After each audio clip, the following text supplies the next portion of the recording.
Dieu va soumettre tout enfant de Dieu à des épreuves, à des tests des plus serrés.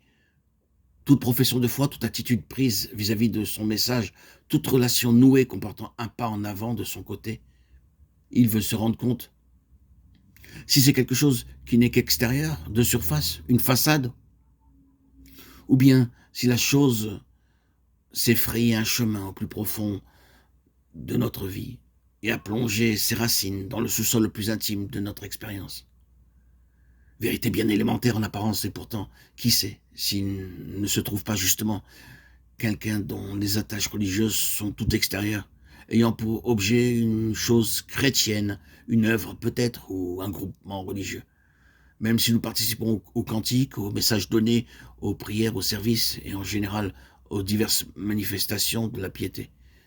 Il peut y avoir, dans cette forme-là, de réponse, de réaction aux choses de Dieu, une simple association extérieure, une adhérence toute de surface. Avez-vous jamais vu une forêt de montagne après un ouragan? C'est une chose qu'on voit encore assez souvent en Écosse, dans les parties rocheuses du pays.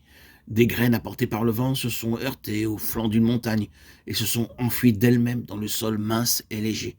Elles ont germé, grandi et sont devenues des arbres élancés immenses, pins ou sapins.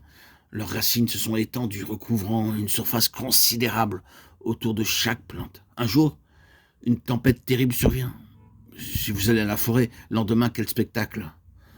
Tous ces grands arbres, maigres, élancés, sont là, couchés par terre, racines en l'air. Vous demandez comment au monde ces racines ont réussi à tenir au sol si longtemps. Pourquoi cette hécatombe? Pourquoi toutes ces racines dressées vers le ciel? Parce que ce sont des arbres qui se sont semés d'eux-mêmes. C'est l'histoire de Matthieu 15, 13.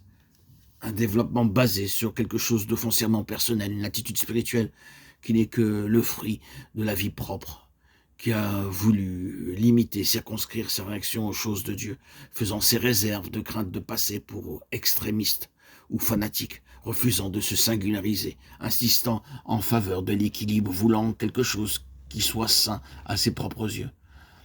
La réponse ainsi donnée à l'appel de Dieu émane de considérations exclusivement personnelles qui toutes ont leur source dans la vie propre. Très bien, Dieu a fixé une heure pour l'ouragan. Oui, et le soleil aussi viendra avec sa chaleur ardente. Et on verra bien si cette plantation est de Dieu ou bien si ce n'était qu'un attachement humain, une simple adhérence.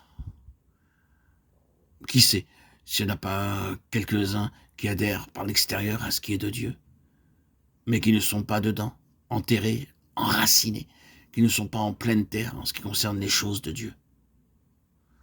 Frères et sœurs en Christ, chers amis auditeurs, auditrices, êtes-vous simplement annexés à quelque chose de religieux ou bien vos racines sont-elles profondément ensevelies en Christ, enracinées en lui?